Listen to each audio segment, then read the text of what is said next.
Hello, Cancer, Sun, Moon, Rising, and Venus. Welcome to your tarot and oracle reading for the month of November 2023. First card out for you is the Circle, and it did come out in reverse, but this is what it looks like upright. And this card is representing your overall spiritual lesson and energy for this month. And having this card come out in reverse is saying, listen, like if something is disappointing, if something did not work out, if you have to let go of something or you had to let go of something recently, it is definitely gonna find you again in November. For example, if you had to recently let go of a love prospect that you were really excited about, there is new love coming in for you this month. Or if something didn't work out financially, or if you didn't get the job that you wanted, there is something equal to or better coming through in the month of November. It's the circle of life. Embrace death, embrace endings, and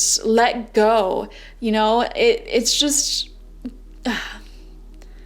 gonna lead to something more aligned for you in this phase of your life. It's the circle of life.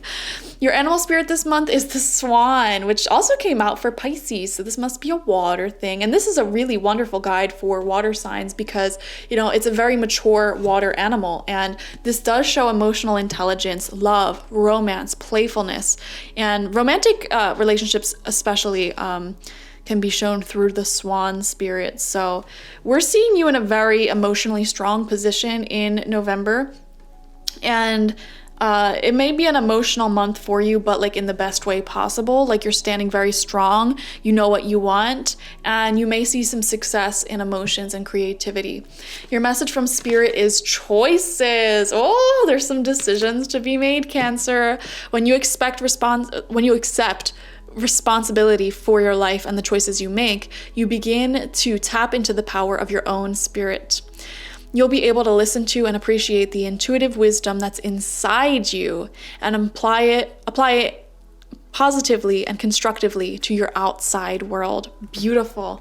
Oh, and there's so many blue colors in your cards, which is the throat chakra. So there's probably going to be a lot of communication or creative expression this month going on, which is awesome. There may be some news coming in as well. Let's see what the tarot has to say though.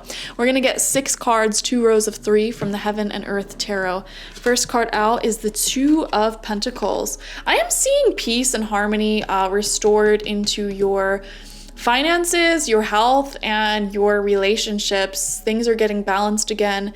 You're hearing each other out if there's been relationship issues here, or you're just finding your center. I'm seeing you finding your center and balancing everything that you're juggling in life beautifully. So that is a pretty good, I'd say, neutral card to start off the month with. And we do see a ship here riding a very tall wave, but it's gonna stay afloat. And this is kind of showing that no matter what's happening in your life, whether it is financial struggles, romantic struggles, health struggles, you're gonna pull through, you're gonna make it through. So you have that confirmation.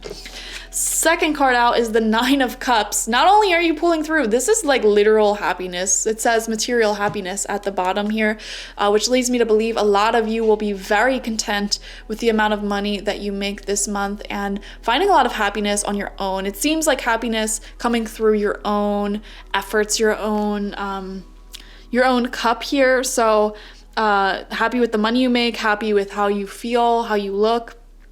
I'm seeing happiness just pouring through your own self. So this is like the opposite of codependence in a sense, where it's like you're very content, very happy with who you are as a person, what you're making, what you're doing, and any other relationship or situation on top of that should only be like an added bonus. That's kind of where your mind is at right now, and it's a really healthy and great place to be because you'll really be able to notice when someone makes you less happy when you're with them versus, you know, how happy you are with yourself. So it really just helps you weed out any situations or people that aren't for you when you're able to be independent and happy on your own.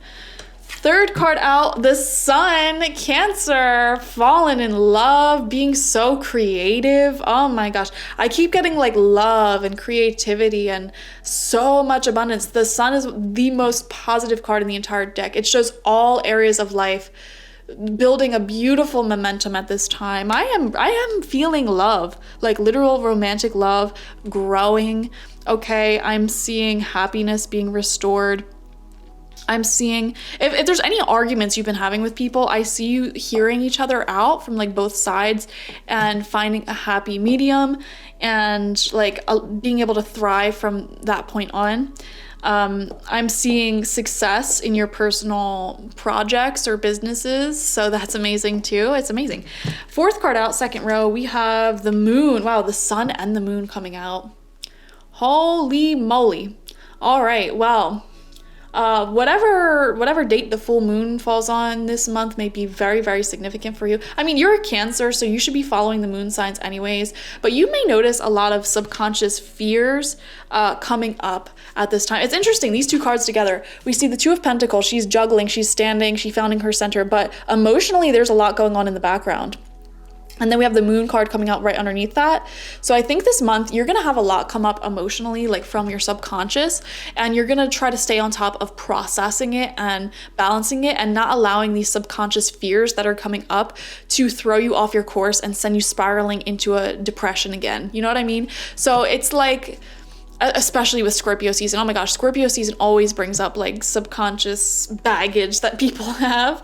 And yeah, so for example, some of you may be in a relationship that's deepening a lot right now, but you may have been hurt in the past. So the simple act of falling in love again may trigger a lot of old wounds within you, a lot of old fears within you. And you're trying to remain centered, grounded, and process these wounds as they come up and stay harmonized, even though there's a lot going on emotionally for you. So it's kind of like you're staying centered despite the fact that all of these old wounds are sort of like arising within you. But it's a good thing because you're happy now, you're becoming more stable now, and there's a lot of beautiful love and positivity coming forward for you.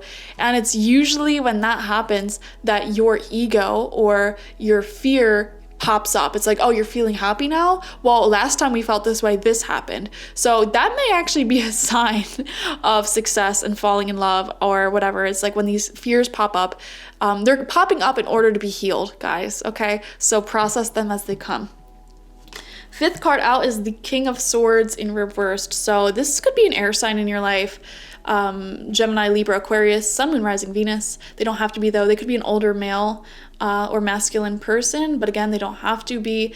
And there is a little bit of a coolness coming from them, like sort of, this is someone who's not as loving, warm, or affectionate as you're used to, and so that may cause some of the fears that you have here. And it doesn't have to be romantic. It could be in any regard.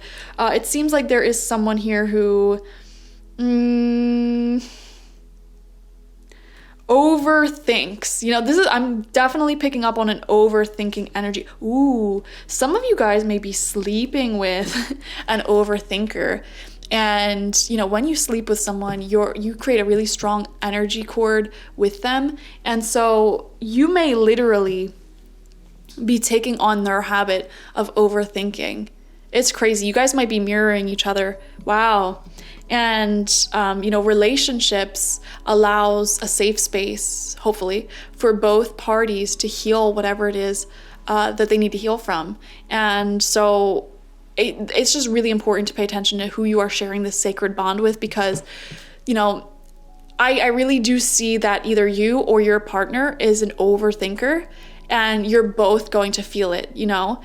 When you enter a relationship, it's like, here are my issues, and we're both gonna deal with it. We're both going to resolve it. And here's your issues, and we're both gonna handle it, because it's easier to see your issues, your fears, your worries, your whatever, your faults, when there's another person involved, as opposed to when you're just a sole person. So I am seeing an overthinker here, someone who overthinks, and because of that, they like feel the need to back off and distance themselves, but it's not because they don't have emotions towards you. It may be because like they literally fear getting hurt. And that may be their subconscious baggage, you know? So I don't know, I'm seeing a lot of healing this month for you and someone very close to you. Final card out is the Eight of Swords, shortened force. And again, it's talking about freeing yourself from the prison of the way that things have always been mentally. And this is literally a card of overthinking. She's overthinking it. You know, she's bound up, surrounded by swords. You know, it looks like a scary situation, but literally, first off, it's not like someone is impaling her with the sword, okay? They're in the ground. Even if she runs into one, it's not gonna hurt. All she has to do is take a few steps forward and wiggle her way out of these bounds, and she's free. But she's overthinking it because she can't see. She's surrounded by swords. Oh my gosh, no matter which direction I go in, it's gonna fail. I'm seeing this as a very heightened anxiety card here. So I don't know, I'm seeing a connection where you guys are both anxious and you're overcoming this together through love, by creating a safe, loving space for each other to share your feelings, your emotions. So that's amazing. And we have the choices card here, which tells me, guys, you have the choice to act on love or fear this month. And I highly recommend you choose love and creativity and supporting each other. Choose a beautiful, smiling, healing path. Don't choose a path of arguing, fighting, or misunderstanding each other, whoever you know you're misunderstanding in life. I don't know. And make sure that you're remaining balanced, you know, having your alone time, filling your cup versus, you know, connecting with others. So thank you guys for joining me. That was your reading. Watch for your sun, moon, rising, and Venus signs to get the fullest overview of this week ahead. Like this video, comment how it resonated down below, and subscribe to the channel if you have not already. If you want a personal reading with me one-on-one, the link to that is always in the description box, spiritpsychic.org. I also offer my goddess energy intention oil there and my spiritual life coaching sessions there, so check it out. Bye-bye.